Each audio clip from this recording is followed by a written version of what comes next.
So today we are going to be discussing with you the new management cost policy, the new interim management cost policy that came out just a couple of months ago. It is called the Disaster Recovery Reform Act of 2018. And this impacts your potential administrative costs should you choose to request reimbursement for that type of work.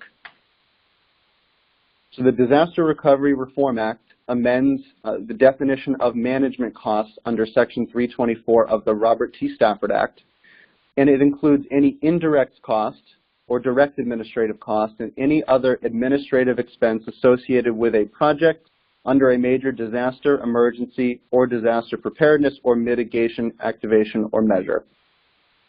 This new policy came out and will be included for incidents declared on or after October 5th of 2018, and it is also retroactive to all FEMA emergency and major declarations that were declared on or after August 1st, 2017. So that does include our two March disaster declarations designated as FEMA 4372, which is the March 2nd and 3rd storm, and FEMA 4379, the March 13th and 14th snowstorm. So this policy did come out after we had opened the Joint Field Office here, after many of you had begun working with FEMA, and it was retroactive to include our two disasters. I'd like to draw your attention briefly toward the bottom right of this slide. When you, if you choose to download a copy of this PowerPoint, that management cost interim policy is embedded in this PowerPoint as a PDF, so you just have to double click that and you can read the entire policy for yourself if you choose to. So public assistance management costs under this new policy. Management costs will be obligated through one Category Z project, and you will have one Category Z project per disaster, and your management costs will be funded at 100% federal share. This includes management costs for all projects, including small, large, and any projects completed under the alternative procedures. Your management costs are based on actual costs incurred, and you may request up to 5% of the total of all obligated projects per disaster. So again, the definition of management costs hasn't changed. There are some additional eligible management costs that differ from the old administrative cost policy. We will review that whole list later on in the presentation, but essentially the major benefits to using the new management cost policy is that your administrative costs that you're submitting to FEMA will be reimbursed at 100%, so no longer would you receive only 75% reimbursement, and you'll be able to include some administrative activities that were ineligible under the old administrative cost policy. I'd like to take a minute to touch on the sub-bullet that says subrecipients may request up to 5% of the total of all obligated projects, just to explain that a little bit more.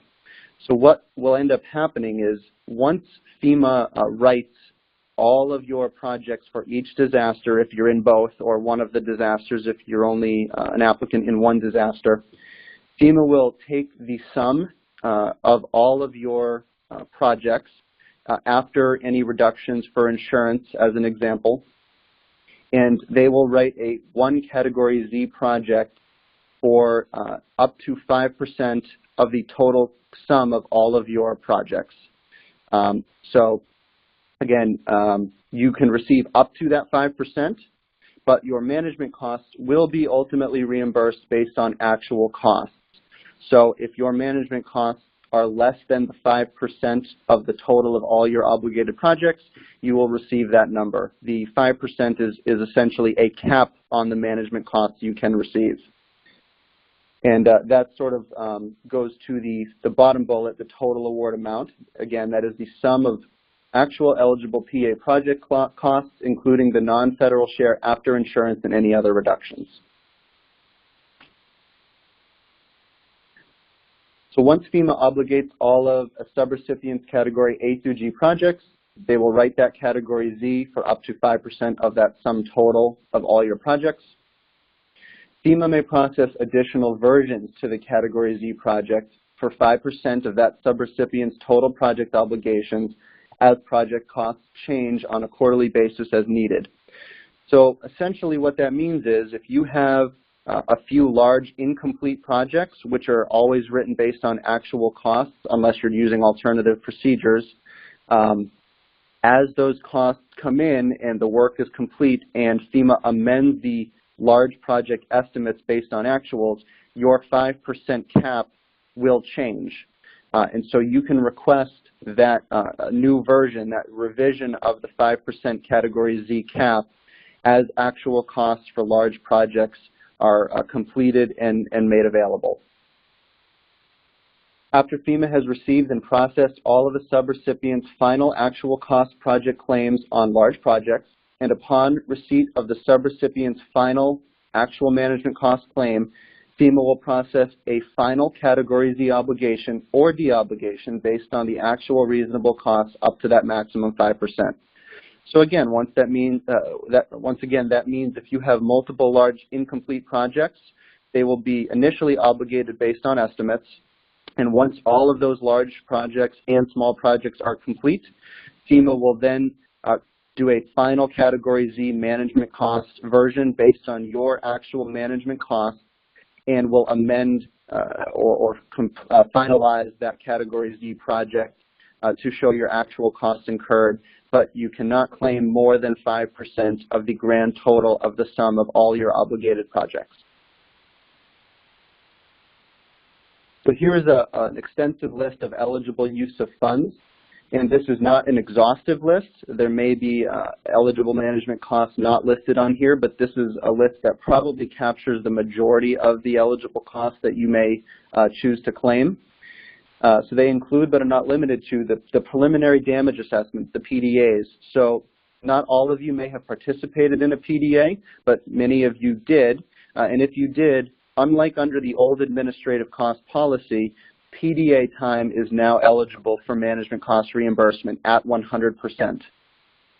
General meetings regarding the public assistance program or overall damage claims. So many, if not all of you, attended our applicant briefings that we held for both disasters way early on in this process. That time is claimable now as a management cost. It was not under the old administrative cost policy. If you spend time, I'm not going to go through every bullet item here, but preparing correspondence between yourself, your staff, and FEMA or MEMA, that is eligible. Time you spend on site inspections, that includes equipment. If you're using a truck to drive around and you take 6 hours of a day on a site inspection, that is claimable time.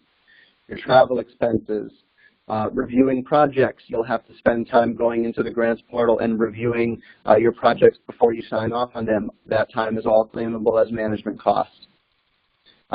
Reasonable supplies and equipment purchases. Again, reasonable and necessary to fulfill the mission of the grants may be eligible for management cost funding at 100%. So many of these eligible management costs were not eligible under the old administrative cost policy, and you can receive 100% reimbursement. There's no cost share for this new management cost policy. Some examples of ineligible use of funds, excuse me, activities related to ineligible projects are not eligible to be claimed under management cost contributions, and that is no change from the old policy. If you're submitting information and you spent some time on a claim that is deemed ineligible, FEMA cannot write that time as management costs.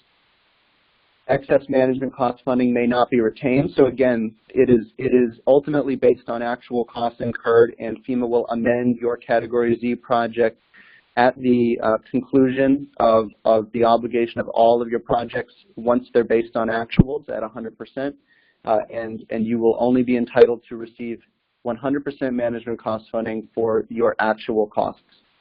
And finally, unreasonable management costs may be deemed ineligible. So what are the requirements for claiming and submitting management costs for reimbursement? You must clearly document, and again, this is really no change from previously. an explanation of your task. So what were you doing and who was doing it?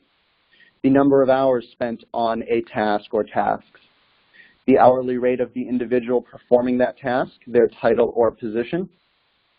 Specific activities which require materials, equipment, space, etc. You'll want to identify those so that you can get reimbursed for those reasonable materials or equipment used.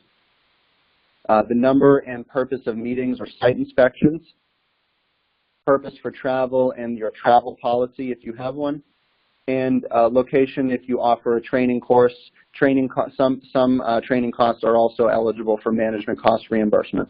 So once again, really no change from previously. You still need to document and submit backup for your actual costs.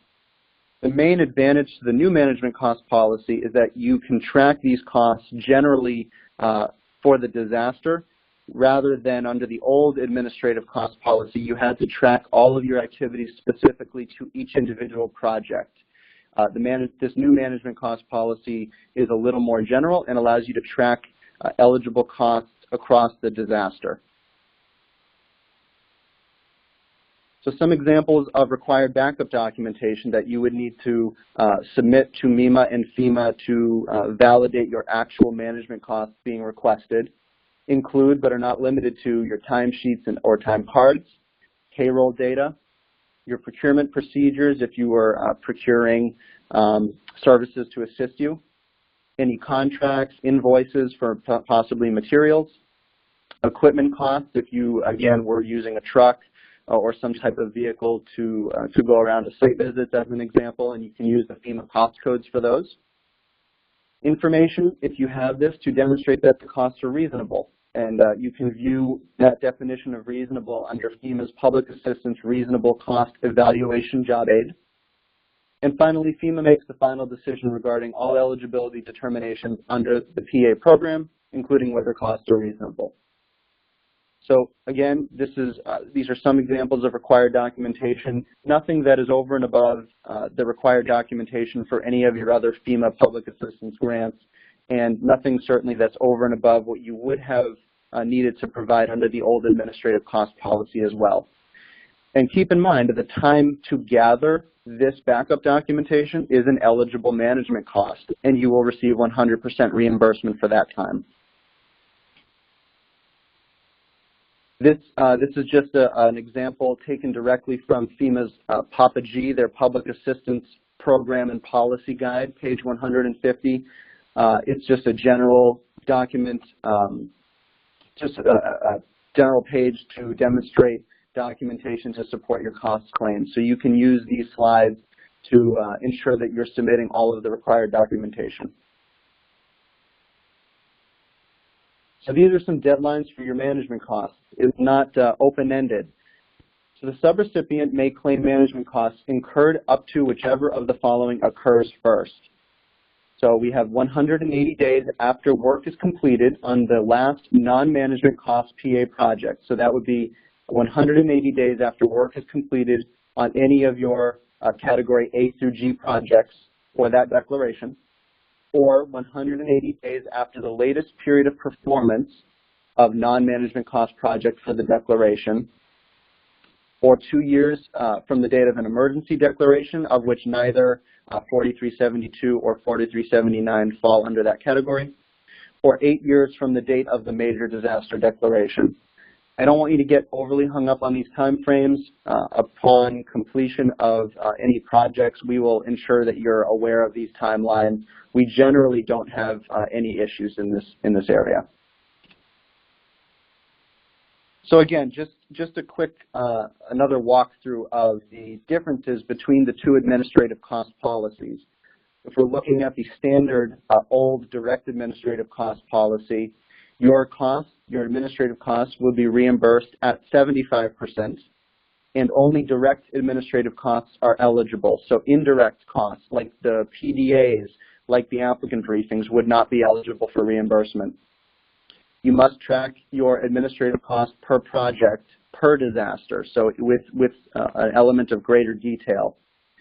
You would be reimbursed based on actual or estimated costs if it's a small or a large project, and there's no limit. There was no limit, essentially, of administrative costs that you could claim, but they needed to be reasonable, eligible, and legitimate. Under the new management cost policy, your administrative costs are reimbursed at 100%. You're able to claim direct and indirect administrative costs, and you would have to track those costs per disaster, so a bit more generally. You're reimbursed based on actual costs, and again, you can request up to 5% in management costs of the total project costs of all of your obligated projects as your management costs, and as always, those costs must be reasonable. So upon conclusion of this PowerPoint, we're going to jump into, and I'm going to show you the management cost workbook that MEMA has created for you to use to track your management costs should you choose to claim them. Again, claiming management costs or administrative costs is entirely optional and up to each individual applicant. You can claim them for one disaster, not the other. It is entirely up to you. As our other workbooks, we've created this one to assist you in tracking your management costs. You do not have to use it, but we think that you will find it relatively user-friendly, and it largely mirrors our other state workbooks that you've been using. You will complete one workbook per disaster that you are claiming management costs for, and you can track your management costs over multiple versions or requests if necessary, and I will explain that in a little more detail once we get into the management cost workbook. These are just some resources for you to use should you wish to go digging for additional information. So we've got the link to the Reform Act, which I also have embedded in the PowerPoint earlier. We've got the link to the Robert T. Stafford Act, which drives FEMA's recovery programs. What management costs, the interim policy, as well as their reasonable cost evaluation document. So as I said, please hold your questions for now. I'm going to open up the management cost workbook, and we're going to go through that. And upon conclusion, I will open up the webinar for questions. So should you choose to track your management costs and request reimbursement under the new management cost policy, we've created this workbook. Again, we will be sending out the PowerPoint, the workbook to you after this email, after this session, and we will be sending that through email. We will also be posting the PowerPoint and the workbook on MEMA's website under the Disaster Recovery Department's page. So just like our other state workbook, we have workbook instructions on the first tab. It explains how to use the workbook properly. We also have the general overview of the Category Z guidance, or the management cost guidance, much of which we just reviewed in that PowerPoint. I have also embedded the management cost policy on this page, so should you wish to look at it while you're filling out this workbook, you can double-click that icon and open up the full management cost policy. So the first tab here is a cost summary record, just as you might recall from our other workbooks that you have likely used for one or both of our disasters so far. It has spots for the applicant's name, the disaster number, and the disaster title. So what we mean by title, for example, is the March 2nd and 3rd storm. The title is Severe Winter Storm and Flooding. And for disaster number 4379, we have Severe Winter Storm and Snowstorm. We also have spots for your final request, the final amount requested, and that requester's name and date, because we will need to know if you're requesting multiple reimbursements for management costs, which one is your last request, so that we can essentially close out your Category Z project. Now, many of you likely won't have multiple requests, especially if all of your projects are 100% complete. FEMA, if they have all of your actual management cost documentation at the time that all of your 100% complete projects are obligated, will simply write your management cost Category Z project at actual cost. They won't need to do a new version, and you won't need to make multiple requests. Again, that would be if they have all of your management costs back up in the workbook shortly after all of your projects are obligated. And you can work with your program delivery manager to work on that closeout of that category Z based on your actual costs. However, some or many of you may have projects that are incomplete and will be written based on estimates, in which case, again, FEMA will obligate a category Z project based on the actual and estimated obligated total cost of all of your projects per disaster. And you may have multiple requests for management cost funding throughout the life cycle of those projects. So we've created this workbook so that you can use the same one, and we, MEMA, and you can track your individual requests as we move through from grant obligations and individual Category Z payments all the way to closeout and the final request and the final payment. Down at the bottom, this is where you fill out that which request number is your final request. So for many of you, if you have all 100% complete projects, request number 1 would likely be your final request. If you have large incomplete projects that may last years and you want multiple payouts based on actual costs incurred, you may have 6 requests. But that 6th request may be your last one once all your projects are complete and you have no more management costs to claim. You would fill out that request 6 is your final request. You would fill out your name and the date.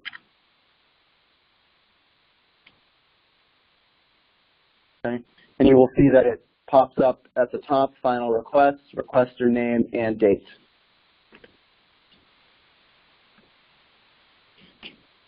So let's continue on here. So all of these costs, before I move to the next tab, all of these costs and requests, this pre-populates based on the information that is entered across the other tabs. And I will show you how we divide the information into individual requests. So this is your payroll record. Up here is where you're going to want to enter the applicant name, disaster, and disaster title. So we have, I'm just going to do this as an example, MEMA for 4379. I'll type in snowstorm. And you'll notice that this payroll record looks a lot like the payroll record on our workbook if you've used that. So you'll enter any forced account labor employees who are claiming management costs, their title, their status, their base rate of pay. You can enter their fringe benefits either from the fringe benefit sheet or individually. Again, same exact process as our state workbook that you may be using for your other disaster claims. Once you do that, you may want to jump to the equipment inventory if you're claiming any equipment. And just like on our state workbooks, you'll list the equipment, the operator, enter the FEMA cost code. It will automatically input the dollar value for that cost code. And then you'll be able, and by the way, equipment is not mandatory. That would be only if you have equipment to claim under management costs. You can then jump over to the labor and equipment page. Now this looks similar to our labor and equipment page on the state workbook, but with some modifications. So actually, let me put myself in so I can show you exactly how this will work. Bear with me just a moment here. So, just as on the state workbook, you will select the employee. It will then pre-populate the rate with your fringe. Now, this is very important, and we coded this request column, the first one blue, so that it draws your attention. This is where you can differentiate between requests. So again, for many of you with all 100% complete projects, you may have request number 1 and that's it. This will then pre-populate to show you that all of the information that is captured here will be captured under request number 1. So for example, I'm going to enter the date in these blue boxes. So 1/24/19, 1/24, and then below is 2019. And I worked for 8 hours. You will see that regular cost has populated 8 hours times my rate. And below I've got a labor total of $200. If I go back to the summary record, you'll see course account labor has populated, total of 200. Currently, I only have 200 in eligible costs from request number 1. The nice modification of this compared to the other state workbook is that because your management costs can be sporadic over many, many dates and even many years, these blue boxes where you can enter the date are all individual. So you will enter individual dates for each time that you were requesting management costs. Okay? If I had a second employee, let me add Mr. Smith here.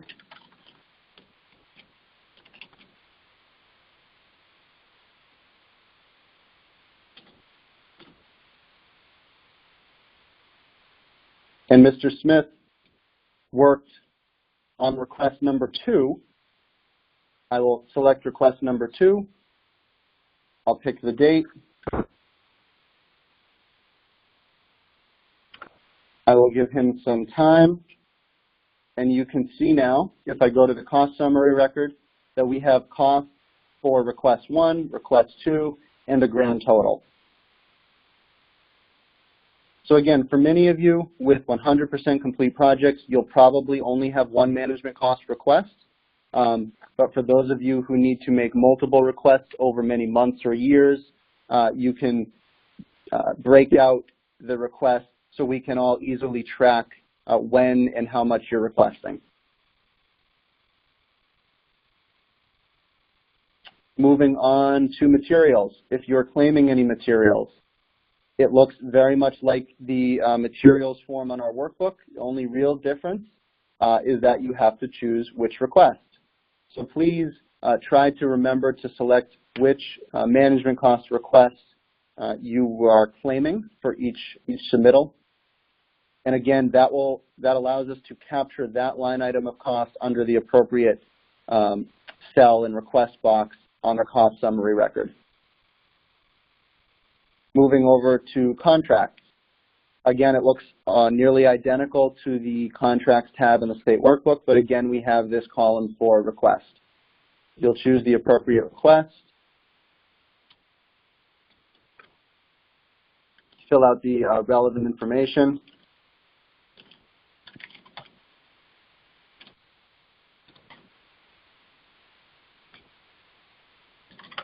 and you will see I chose request number 2 under contracts. If I go to the summary record, now I have a cost of $5,000 under request number 2.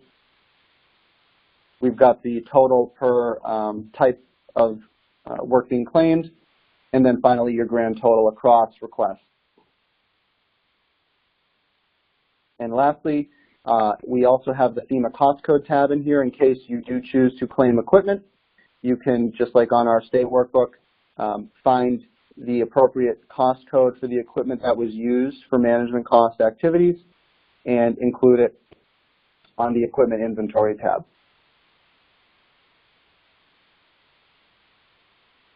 So that is our new workbook. Again, we will be sending this out to everybody after this webinar. It will also be made available on our website either later today or sometime tomorrow. So with that, I am going to stop the recording of the session, and I'm going to open it up. Well, actually, before I do that, I want to add one reminder.